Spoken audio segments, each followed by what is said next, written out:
Okay, Jets fans, what do you feel today? What are you feeling, huh? Isn't it a fun thing? The season, huh? Welcome.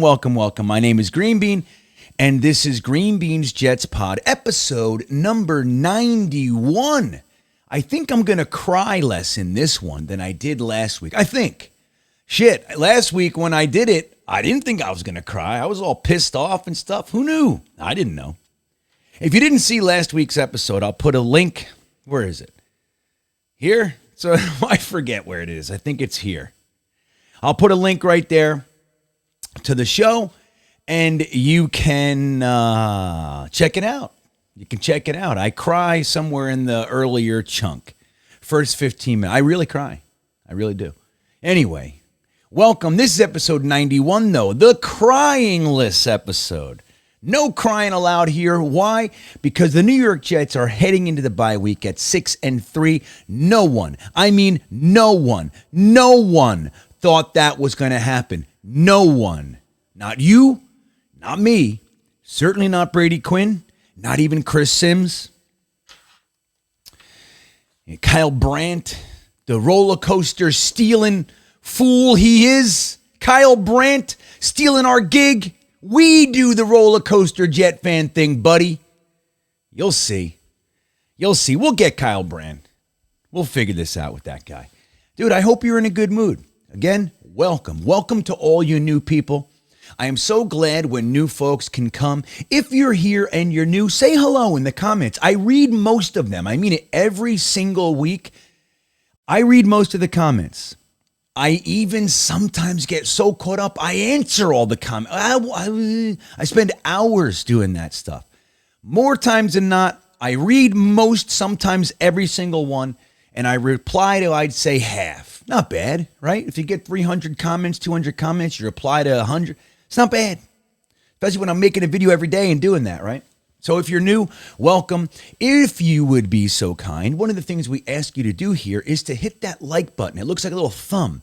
Go ahead and hit that. It helps the channel immensely with YouTube, with the algorithm, the mindless algorithm that only cares about certain things. This is one of them. The other thing is if you would consider it, subscribing to the channel right now is perfect. There's no time like the present, I always say. And that would be super great. And again, it's appreciated, man. To all you guys that have been here with me for the whole ride, thank you to you, man. You guys know how much I love you by now. You know how close we've become. So many of us. We talk. We argue. I get people who tell me every week I suck. Every week, though. Right? I'll take it. If you're going to hang out with me every week and tell me that I suck, that you hate, okay. That's what it is. You're watching. This is your feelings. I'm good. I reply. I say, no, you suck. I don't say that most of the time. Sometimes. So, guys, this is a good week. I'm happy that you're here. I want to remind you that we're 6-3. That's right. Who thought it? This is the best thing because, look, the truth of the matter is we went into the season, but most people were somewhere in the middle, 7-9. We were hoping with the gauntlet that the front end of this schedule looked like. The AFC North, our first 4 games, it was laughable. You're sticking the 4-win Jets against the Ravens, the Browns, who at the time we didn't even know if Deshaun Watson was starting. They just made the big trade, got Amari Cooper.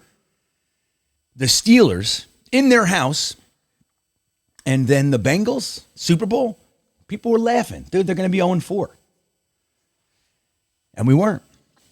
So the idea that we're 6-3 right now, going into the bye, is rather wonderful for Jets fans. And I'm going to tell you guys something. You deserve it, man.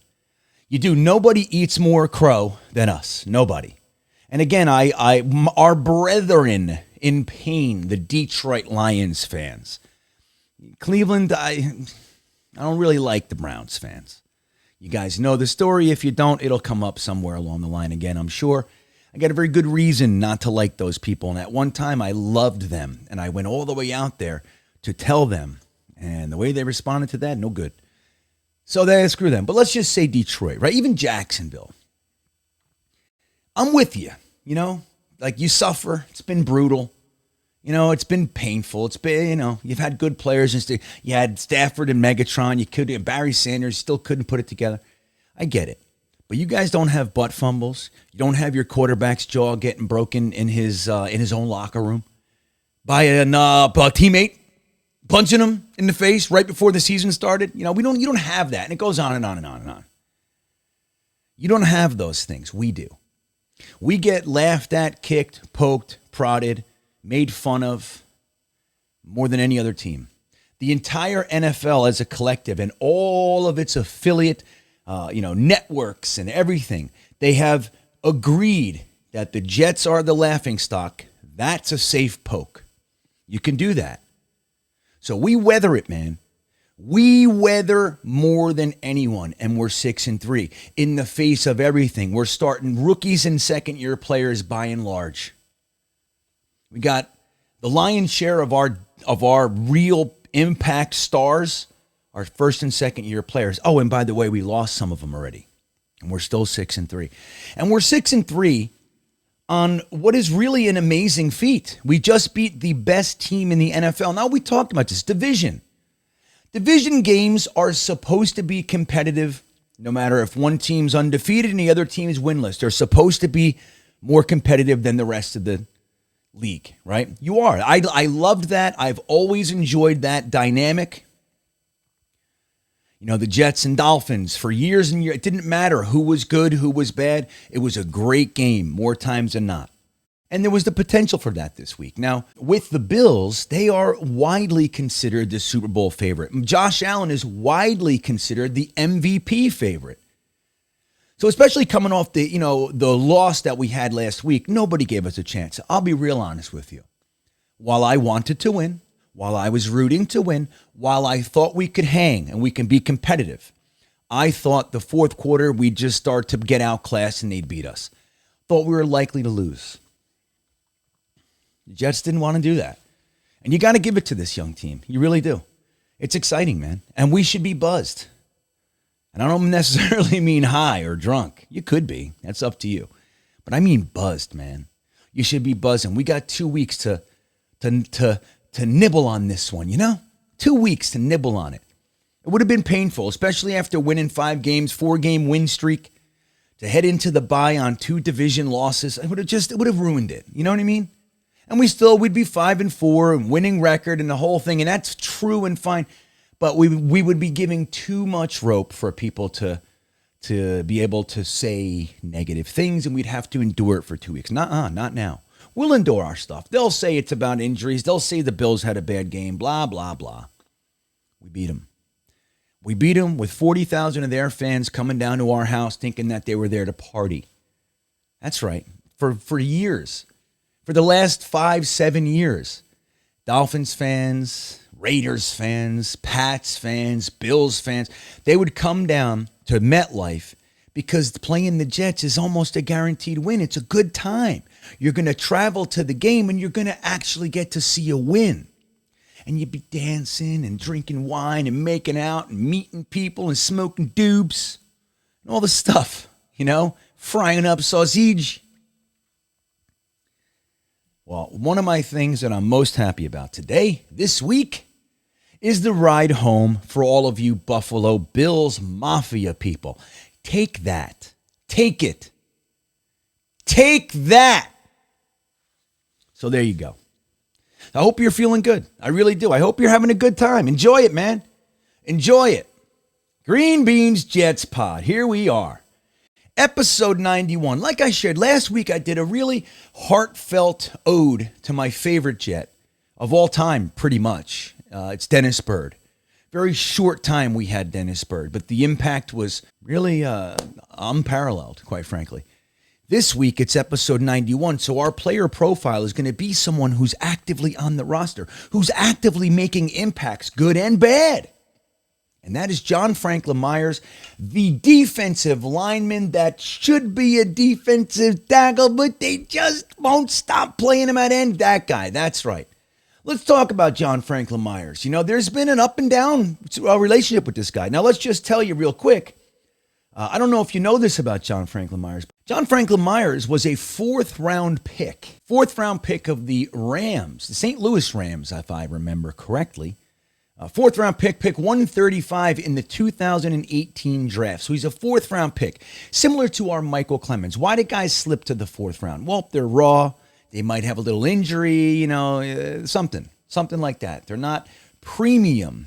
Nobody's clamoring for them in the first 3 rounds, but in the fourth round, it's like, ooh, we love this guy. So they took him in the fourth round.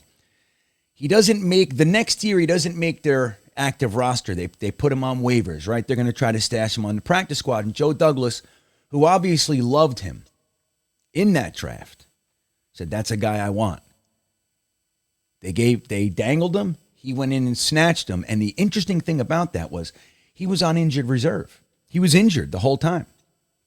Lots of upside. Joe Douglas left him on our injured reserve for the entire year. Didn't just, get rid of him. Nope. And then gave him a fresh shot in 2020 to play. Now in 2021, he was already showing his impact. He was having a good season. He had some good games in 2020. Nothing crazy. He had 3 sacks. He had some tackles. He had a couple. I think he had some forced fumble, pass defense. Interestingly enough. But Joe Douglas likes this guy so much. He sees his impact on the team. He sees the positivity. He sees him as a young player on the ascend. And on October 7th, 2021, he gives him an extension, $55 million extension with $30 million guaranteed. This was a fourth-round draft pick from another team 2 years earlier. Injured reserve for an entire season in 2019. He likes him so much that he gives him a $55 million contract extension. And what happens to him after that, right? We know. He falls off a cliff. He disappears. Like, what the hell happened to JFM? He has a great couple games. They give him an extension. Everybody was like, great move. Got him for kind of a discount when you look at the types of contracts that players of his ilk were getting. So he's like, good, sign him now instead of having to deal with whatever later. And he falls off a cliff for a while, but he ends up, recapturing, has some good games at the end of the year. And this year, it's really interesting because he is penned in. Now, most of us thought he was going to switch inside to 3-tech, where many people think that that's his real skill set. He's slippery inside. Powerful, big. He's 6'4", 288 pounds. But he doesn't necessarily have the bend to get around the edge. He just doesn't have that. Good bull rush, good hands, all those things, but he doesn't really have that. And he does struggle to seal the edge. He does. But the Jets love him out there. Interestingly, because we have kind of a weakness on the inside. Guys like Solomon Thomas, Nathan Shepard, they're okay, behind Quinnen and Rankins, right? Okay. But JFM could probably be next to Quinnen and be dynamic because of the ends that we have. Now, up to this point, the Jets have just decided to keep him out there. Now, JFM has had really good impact days, and he's had real clams, man. He's had days where they just ate him up on the outside. He gets swallowed up on the outside. He's also had 2 games, and you know this already, but he's had 2 games where he has completely blown very good defensive stands. One was on 4th down against the Bengals, or 3rd down, but they were going to punt. They lost the ball. And against the Bengals, late hit on Joe Burrow. And then just last week against the Patriots, he gets the most painful call. Right before the half, Michael Carter II gets a pick 6, and he decides to, maybe not as hard. A couple years ago, it would have been called. It's getting called now. He gives, a shove, Mac Jones, and the pick 6 is nullified, and they get 15 yards on top of that. So they get into field goal range, and they kick a field goal effectively, causing a 10-point swing going into the half. Crushed the momentum of the game, just everything. So JFM is under a lot of scrutiny. Now he comes into the Buffalo Bills game, and he has a very strong game. Very strong. Nothing crazy. Couple tackles. No sack. He had a pass defensed, right? But JFM is part of this fabric of this team. He's here a couple more years. And he's considered a leader, and he's considered versatile. He does go inside on certain plays. When Jermaine Johnson comes on the outside or Bryce Huff, they'll move him in. So he can play both, and he adds versatility to Jeff Ulbricht's defensive line rotation. Now, it's interesting. This is one of Joe Douglas's scrap heap claims, right? He's got Quincy Williams. He's got John Franklin Myers. There's a couple others out there. He just finds these guys. JFM is a chosen building block by Joe Douglas, our general manager.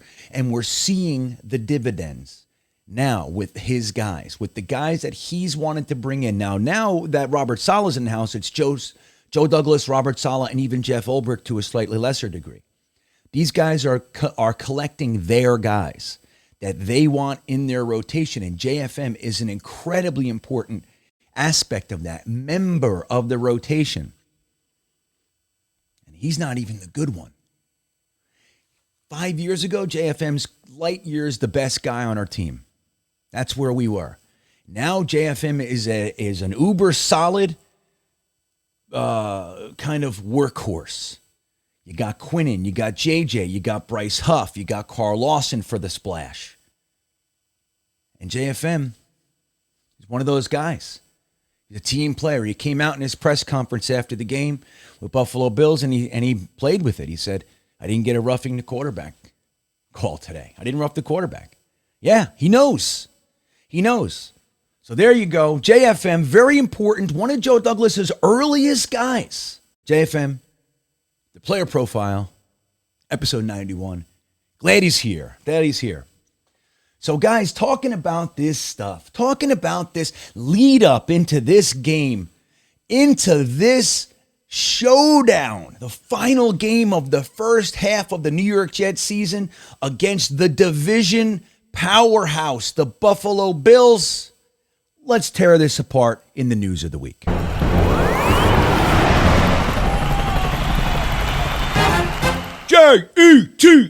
Jets, Jets. That's right.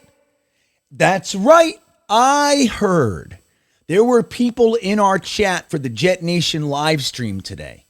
People in the chat, they were checking in from the game, and they were saying, this place is raucous. And think about this. Half of the stands were packed with blue. When you looked at it on screen, it looked like it was a Giants game. So many blue jerseys. It was insane. It's painful to see. The other half were Jets fans, and they were so loud and so intense and so relentless that the place was rocking. Kudos to every single one of you. I wish I was there with you, sincerely. I love it. I love New York Jets fan pride. There's nothing like it, in my opinion. We've been through hell, man. We get a lot of shit for showing up late, leaving early. Dude, we've been dragged through it. The parking pass, the traffic in and out. It takes hours to get out of there sometimes. When it happens, it happens. And the more this team wins, the less you're going to see people selling their tickets, the less you're going to see people coming in late, the less you're going to see people leaving early. Why? Because I believe. When's the last time we had a team that legitimately was known for coming back in the fourth quarter, owning the fourth quarter? We did it again against Buffalo. That fourth quarter was ours. We owned it. The more that happens, the more you'll see things like the fans that were there today, but it'll be 80,000 of us in there. You won't see other teams being able to get tickets. Nope, they're ours. It's not worth it. It's not worth the extra $200 I can make on my tickets. I'm going. It's the best, and that's what you'll see. We've been through it, and I understand. But congratulations and kudos, and I commend every single one of you that were at that game. Good for you, and thank you for making us so proud. It was beautiful out here. Beautiful to see you guys. Swimming in a sea of blue. Still, yeah! That's the best. So, guys, we beat the Bills today, 20-17. And it looked right. How did the game start? Remember this? What did they do to us? They showed us from the very beginning, we're not afraid of your good guys. We're not spooked by the play of your rookie of the week. We're going right at them.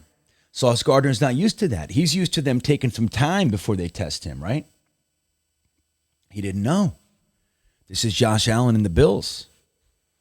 And they went right at Sauce Gardner, who was caught flat-footed, Still wasn't woken up from the game yet. He's not used to having to really play yet. He's thinking maybe they're going to run it or something. He's playing run defense. Flat-footed. They got a 40-yard bomb or whatever it was right on him. And we was like, okay, here we go.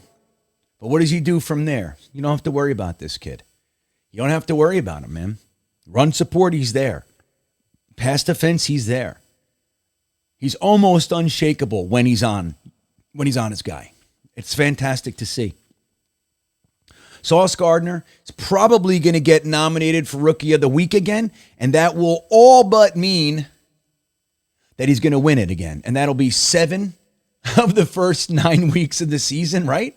And that's the way it goes. Sauce Gardner is a stud, man. I'm so happy to see this guy on our... It's just crazy. It's crazy how impressive he is. And you know what I'm going to say about Sauce Gardner? How many of his really big pass defense plays could have been called for pass interference? A lot. Today, the final play of the game, Sauce Gardner was in coverage. They chose to go on him. That's the third time this year that it was in Denver, I believe in Cleveland, that the last gasp that they tried was on Sauce Gardner.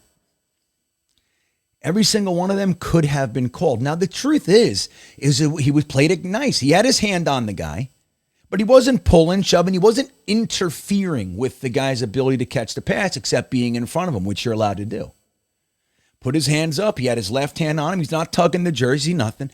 So it's not, but you can call it. And here's what I want to say, the point I want to make.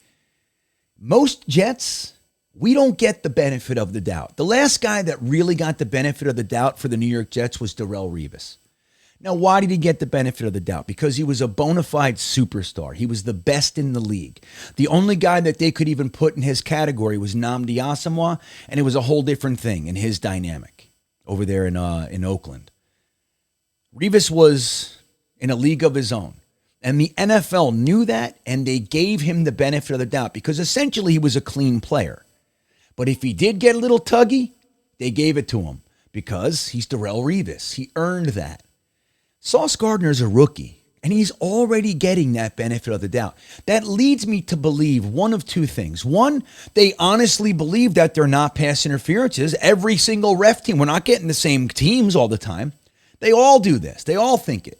Or the NFL has already identified him as a potential superstar, somebody to be in Aflac commercials or discount double checks or, whatever it might be. Cornflakes.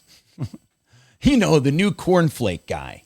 He's already got his own sauce at Buffalo Wild Wings, which is pretty good, by the way, I have to say.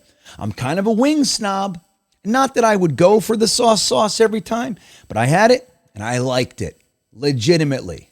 Not just because it was him. I promise. I would say, no good. It's good. You'll like it. It's like a combo of an Asian and a buffalo, something like it's good. The NFL has already identified him as somebody they want to push forward.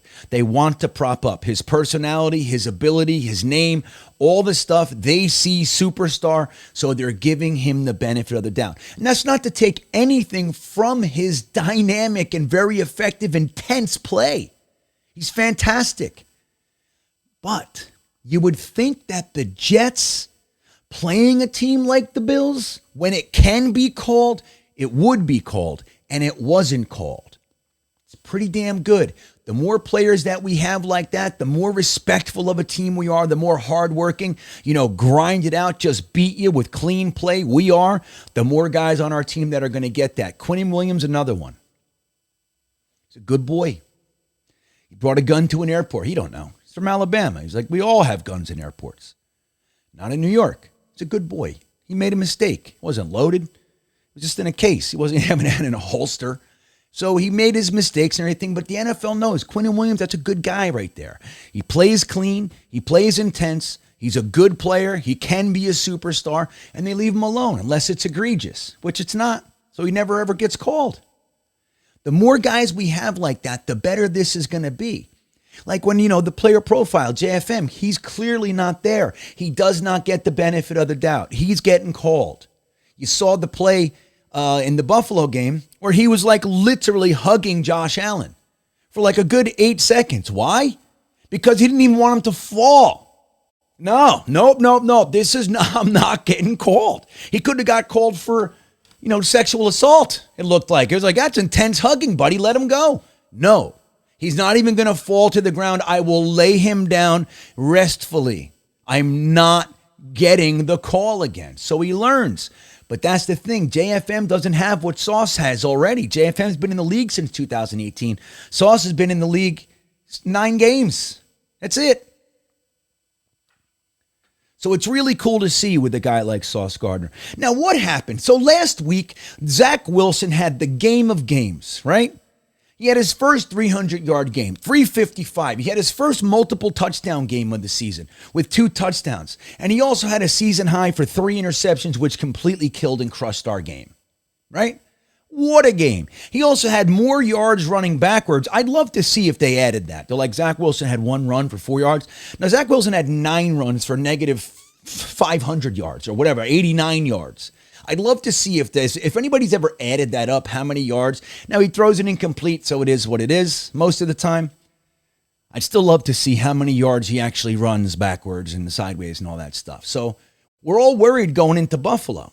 Now, Josh Allen was on record this week saying, hey, I don't know why you're all out on Zach Wilson. I had a game against the Patriots. I threw 3 picks. The next game is when I put it together and started this whole thing. We all said, yeah. I hear you. It's probably a pipe dream for us, though. But what happened this whole week? The 4-game win streak going into the Patriots game, everybody tried to nullify it, demean it, minimize it. Pickett, Brissett, Skyler. You know what I mean? That's what they did over and over and over again. And we played the Patriots. Zach had a terrible game. And they poured it on. They pounced, which shows you they were waiting to. They couldn't. They said their things. It's not that big of a deal. But they pounced. They poured it on so thick this week that we actually heard things like Zach Wilson has no chance. He's a complete bust. We heard the plans for the Jets to bring in a vet next year. The whole thing. We heard it all this week. That means they were waiting for it, guys. That's what it means. They're dying to pounce. They do not like this. Make no mistake. They don't like it. They want us where they can just comfortably kick us. Nobody wants to see, the Cinderella go to the ball. Nobody wants that. Nobody wants it. No evil stepsisters want their Cinderella sister to even get to the ball. They don't want it. They want to keep you down. They like it. The Jets scrubbing your floors. Yeah, that's us. They don't like it. So when we go into Buffalo this week, actually when Buffalo comes down to us, we're 13-point underdogs in our own house, which means they were giving the Bills 16 points. That's what it essentially means. 16-point dogs in our house. The entire league agreed. No one thought the Jets had a legitimate shot today, except for who?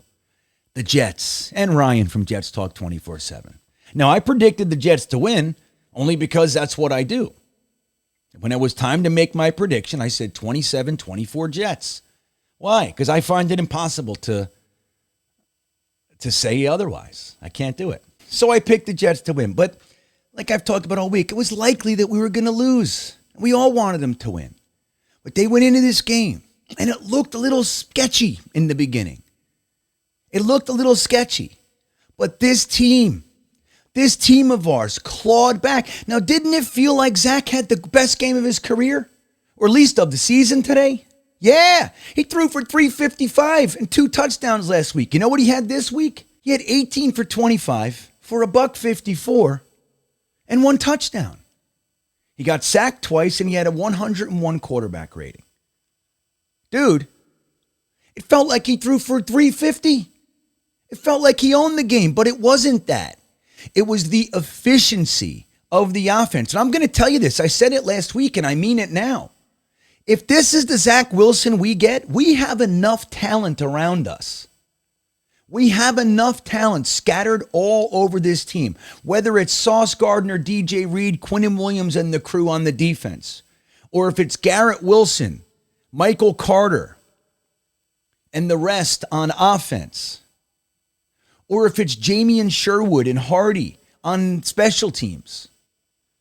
If Zach Wilson plays efficient, mistakeless football, not mistake-free, right? Clean game, efficient, no real risks, that kind of a thing, this team's going to win a lot of games. And here's what we learned today. The Jets can go toe-to-toe with anyone. Doesn't mean we're going to beat everybody. And we'll probably have disappointing losses where we should win, like last week against the Patriots. But we can hang with anyone. And this is a young team, guys. This is a young team. So let's look at it. What about our run game? Did you see the fourth quarter when the Jets decided our running backs are going to take over this game? Great call, Mike LaFleur. Great run designs, too. We were confusing them with all kinds of end stuff. Beautiful fakes. Quick passes. Just beautiful play design. Not all of them, but enough. And that fourth quarter, particularly that final drive, we owned it. We owned it. Michael Carter had 12 carries for 76 yards and a touchdown. Averaged 6.3 yards a carry today against the mighty Buffalo Bills with a 25-yard long. James Robinson, the guy who's been here for 12 days, he got 13 rushes, more than Michael Carter, because at the end he was pounding. He gets 13 for 48, has a 3.7-yard average, but he also has a reception for a touchdown. Okay, the touchdown that Zach threw was to James Robinson. Beautiful. Beautiful. I loved it. I really did. Zach Wilson has a couple runs today. Every single one of them forward. Got numerous first downs. There's 4 yards, man. All you need is 4 yards, Zach. Run. And he ran, and he got it. Only the one time he maybe should have slid, but he just kind of dove on his face, whatever that was. The other times he ran out of bounds. Very, very smart play, and that's all we ask. You need 4 yards, dude. There's nobody in front of you. Just run. Just run. He had 5 rushes for 24 yards, 4.8-yard average, long of 13. The 13-yarder was when he jumped on his face. Ty Johnson got into the mix. 2 rushes. Perfect use of Ty Johnson, by the way. I don't want to see Ty Johnson getting 12 carries or something unless we need to, right? 2 rushes, 17 yards. He had an 8.5-yard average. One of those runs was particularly beautiful, and that was for 12 yards. Garrett Wilson had a run for 7 yards, and Ashton Davis had that fake punt for 2 yards, so that's a rush. Very important. The most important might be that Ashton Davis, because that was key. Now, you look at how that all goes, right? The rushing game. Last week we had 14 total rushes, if not including Zach Wilson's 1 rush from a passing set. So 14 times we called rushes last week. This week, much more balanced. Like I said, Zach Wilson threw the ball 25 times.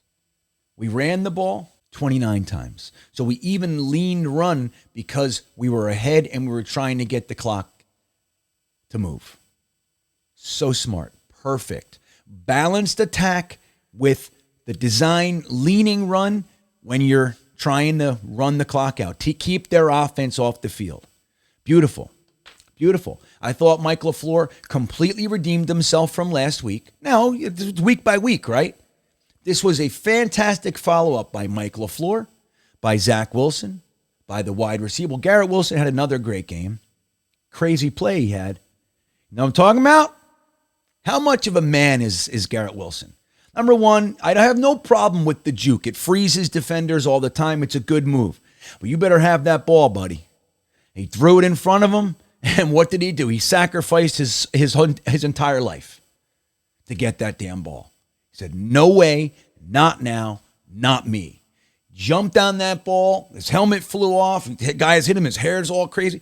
I was saying in the stream, I think Garrett Wilson's hair might be my favorite thing of the New York Jets, period. It was Michael Carter's personality. I love Michael Carter. I'm just so happy to see him getting the ball because he's so good, man. He is just as good as a number 1 back. Now, you don't want to necessarily push that because his body might wear down. It's great to have a 2-headed punch with Michael Carter, but boy, oh boy, is he talented. But I love him. I love everything about Michael Carter. But Garrett Wilson's hair, man, It might have him beat. It might have him beat. I love it. And I love the way he plays. Garrett Wilson is exceptional.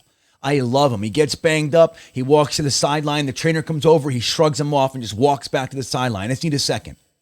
He's a man. He's done that more than once. He gets rattled on the field, goes off, shakes it off, and goes right back out there. I love that. C.J. Mosley did that today. We saw it with Quinnen Williams when he got rolled on the sideline. He's laying down. I'm good. Let me out there. That's the team we have now. Not Jermaine Johnson. You know what I'm saying? Guys, they get a little banged up. They get bend a finger. My wrist is not feeling right, coach. I'm going to sit this one out. That kind of stuff. So what happens when you get real players and you start winning some games. So CJ Uzoma got in the mix, 3 for 16, and poor Denzel Mims. What a wacky day for Denzel Mims. And I got to say, I wasn't happy with it. Denzel Mims had some key blocks today. Very important. Very important. And he had he had 3 drops, right? He had 3 drops, 3 attempts, 3 targets that he did not catch. Now, I am as supportive of Denzel Mims as anybody who's ever been a supporter of his, right? I think I might be the number 1 Denzel Mims supporter in Jetnation, period. There's a couple, right, but I've been eating bullets for this guy. The first pass of the game, I loved the call. I love everything about it. The pass was, I don't know where else he could have threw it. The coverage was there. Denzel Mims dives, fully extends. It kind of hits him almost in both hands. He could have caught it. It would have been an amazing catch, but it's a drop, fine. The other one, Zach Wilson throws it so high, he has to jump in the air, fully extend to make the catch, and he's getting hit, but it hit his hands. And I'm inclined to say, you got to catch that. Now, if that was Elijah Moore, if that was Berrios, whatever, it's going to fly right over their heads. It's a terrible pass. But that's what Denzel Mims is supposed to give us, right? Hard catch, very difficult, bad pass, and all that. So I'll give those 2 to Denzel Mims. I will. But the third one, even though he was triple covered and the guys all over him, he got his hands out, another full extension, and he dropped it. But Denzel Mims comes up big on 3rd down in the 4th quarter to extend the drive. Robert Saleh called it big boy ball. That's right. Denzel Mims was laying the wood all day. I want to see him come up with those plays. If he does, there's no question about him. And the question just still lingers. It still lingers, and I hate it because I believe in him so much. I think the more you play him, though, the more he's allowed to be out there, because Denzel Mims was clutch in college. When it was 4th down, when it was last play of the game, Denzel Mims was who they went to. And he has no concerns. He's cold as ice. But there he is. Berrios had a reception for 6 yards. Conklin, the Conklin play almost killed me with the potential fumble. James Robinson had 2. Jetsfan. So really good, well-rounded offensive play. And I got to give it to Mike LaFleur. But let me just say this. The defense. This defense, Robert Saleh was asked if they are the number 1 defense in the league. And I think they were asking about Buffalo, but he said, you mean our defense? Now, he declined to really get into it, but I'm going to tell you, Anthony Becht in the postgame said, this is the league's number 1 defense. And I got to say, man, I think I might agree. I really do think I might agree. And for all the stones we threw at Robert Saleh, Jeff Ulbricht, and their crew, specific players, you got to give it to them. Now, there was an influx of talent, right? We know that. But, man, you got to give it to them. This defense played lights out. Bryce Huff, that last drive, he was held egregiously on 2 plays. If he wasn't held, he would have killed Josh Allen. The one play he wasn't held, he got a strip sack. Bryce Huff is a man on fire. It's like Mockingjay with the fire dress. That's Bryce Huff. Carl Lawson, Bryce Huff. How about Jermaine Johnson chasing down, containing the edge? He got around and he chased down Josh Allen, ran him down and took him down. That's the youth. That's the energy. That's the effort. Jermaine Johnson's one of very few people on our team that can make that play. And he made it. These guys are on fire. I believe we have, arguably, but I believe the best cornerback trio in the NFL. Sauce Gardner, DJ Reed, and Michael Carter II. They're lights out. They're lights out, man. Look, I didn't even, I mean, how many yards did Diggs have today? I don't even know. All the Buffalo's offense was broken plays, runs, by Josh Allen, dump offs, check downs. That was essentially their whole offense today. This defense took it away. And you can say what you want about their injuries on their offense, on their defense. You can say what you want about trap game. All those things might factor in. But don't forget, we got the injuries too. We had the kick in the balls last week with the Patriots. We could have just lost 2 division games and licked our wounds going into the bye week, just trying to get there and heal up and resettle. They didn't.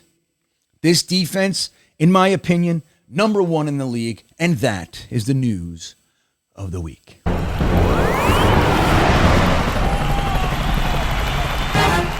Robert Saleh, in his press conference after the game, his post-gamer, said the words, "Cameragate." I'm just going to leave that there and let it do what it does, let it resonate. But I have rarely seen such an obvious momentum killer. Pull it off the field and let's go. 15 minutes. The defense that was on their heels, huffing, puffing, we're driving, we're knocking them silly, and they gave them 15 minutes to rest. Cameragate. It is what it is. Robert Saleh said it, not me, even though I said it too, but I put it in Robert Saleh's mouth, and I love that he said that. But there's an interesting thing. As Robert Saleh becomes more endearing to the Jets faithful, right? We're warming to Robert Saleh a little bit. As that all happens, we got to remember something. On the week-to-week basis, we're going to dissect something here that I really think Jets fans, it's time we've talked about. Going into the bye, maybe we break it down a little bit more. But for tonight, we're going to do it right here in the Intelligent Gripe. Robert Saleh and the New York Jets, Joe Douglas and his staff, Jeff Ulbrich, Mike LaFleur, Tony Oden, White Cotton, right? All the guys on our staff. We don't know them. Last year, we're trying to see what's up. This year, we kind of struggle in the beginning. We're nervous. We're throwing stones, myself included. We want to see something. We want to see progress. We see progress, and we still focus on the couple negatives that we have. We see negatives go away, and but I'm not sure about this. I'm not sure about that. Now, I'll talk about myself. One of the things I've been saying for the last month is Zach Wilson concerns me. I'm not out. I said it just like that. I'm not out. I'm rooting. I'm pulling. I'm hoping. But I'm concerned. I'm concerned. And I think concern is valid. I do. But here's where I think things get nuts. And now as a fan base, right? As a fan base, we have been dragged through it. We talked about it earlier. We've been dragged through the mud. No doubt about it. We've seen the ceiling collapse in a moment's notice. The floor falls out. The rug gets pulled. We've seen it over and over, and we're waiting for it. We're waiting for it to happen. But one of the things that I'm seeing, today's live stream was a really perfect example. We're looking okay. We're battling. We're scratching. We're clawing. It's 7-3. It's 10-7, whatever, 10-6, whatever it was. It's 7-3. It's 14-10. We're seeing this game go on. The moment anything bad happens, if LaFleur calls a bad play and it's a third down and we get stuffed and we got to punt, it's fire him. If Zach Wilson gets sacked and he fumbles the ball, I told you, he sucks. We got to get rid of him. He'll never be the guy. I'm going to say this. I understand everything. I sincerely can empathize and put myself in every shoe of every Jets fan, except maybe 2 of you assholes out there. Right? You know who you are. Other than that, I really believe that I can get into anyone's mind frame and feel that. But one of the things we need to start trying to do is be a fan base that is supportive of their team. Have they not done enough? Have they not turned this around enough? I will remind you, the New York Jets, before the bye in the 2022 season, have not only beaten the predicted over-under spread created by Vegas. We've already taken the over in 9 games. But we've also matched the last 2 years worth of victories before the bye. Many of us out there said a successful season would be 7 to 9 wins. Again, you had guys say, no, I'm thinking 9 or 10. Other guys saying, I don't even think we're going to get to 7, 5, and 6. If we have 6 or 7, I'll be happy. Those kinds of things. We have 6 wins before the bye. We have 8 games left in this season. Theoretically, we can be 14-3. Okay? Likely? No. But that's what was actually on the table for us right now. 14-3. We're going into a refreshing, perfectly timed bye week. We could potentially get guys like Max Mitchell, George Fant back. Anybody else who's nursing anything, Zach Wilson's nursing a little ankle thing. Everybody can heal up over the next 2 weeks, and we get to prepare for the team that we just played last week and lost because of mistakes. We were better than them. We can absolutely beat them, and they cheated. And all kinds of stuff to win. We can come out of this bye. Start the bye. Start the second half of the season with 1 win. That puts us at 7-3. That is already the floor of what I hoped would be a successful season this year, of progress, of growth, of ascension, of heading in the right direction.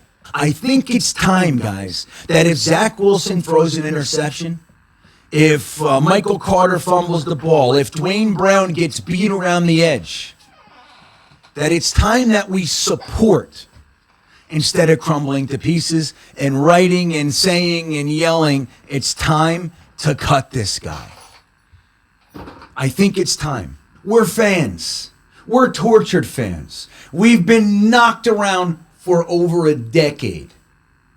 The team, the staff, the coaches, the GMs, the whole organization has shown us enough that we can switch that gear into full support. We don't have to love everything, but we support. Guy has a bad week or two, support. Guy has some ups, guy has some downs, support. They'll do the right thing. If they need to get rid of a guy and bring a guy in, they'll do it. They've shown us that. They've shown us that. They will upgrade where they feel they need to. You can't fix it all in 1 year, but we've already seen it, man. Look at the revitalization of the defensive line. Look at the defensive backfield. I mean, we have 4 new starters in the defensive backfield. The only guy who's still there from last year is Michael Carter. That's it. Everybody else is new. They upgraded the whole group. I think it's time, Jets fans. I think it's time that we find it within ourselves to stop crumbling to pieces at the first sign of adversity. They've shown us enough. It is time. Let's switch over to being a unified front in support of this team. We're divided, and you know a house divided cannot possibly stand. It's us. We need to be the ones. And don't forget, the whole world is kicking us. We need to stop kicking each other. It's time. We go into this bye week. We have 2 weeks to enjoy the best win of the season, the most undeniable win of the season. They'll try, but we all know they had their guys. They had their team, and we beat them. We were matched injury for injury, man. I don't want to hear it. It's not real. We beat them. They can't take this one. As much as they've tried for the past however many weeks, they can't take this one. We know what we have. We have a team that will go toe-to-toe with anybody. If we lose, we lose, but they're going to be clawing and scratching all the way to the last tick. We already know that. You need to onside kick with 10 seconds left, they'll do it. That's who they are. That's who we have. We need to be who we need to be in support of this team. And let's be like the 12 over there in Seattle. And let's be unified and push this team toward the greatness that they can achieve. And that is the intelligent grind. So yeah, man, I mean, come on, right? How fun is this? How fun is this season? This season is just, I mean, look, you know when they say, like the end of The Office, Andy Bernard said, I wish you could tell that they were the good old days when you were still in them, right? I wish you could tell. Now, I remember 2009 and 2010.